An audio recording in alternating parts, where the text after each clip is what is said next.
Well, since it turned out to be a nice day today, I figured that I would change my exhaust on my Scion XB.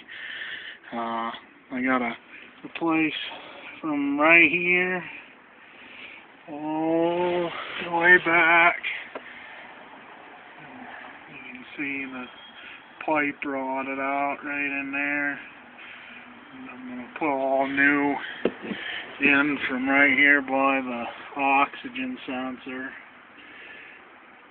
back.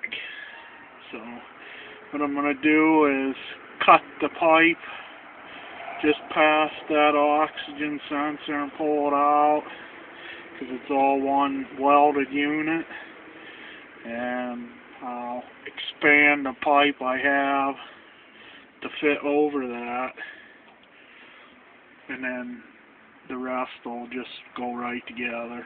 So I'll get this cut, and I gotta take this bracket right here off, and then I'll show you from there.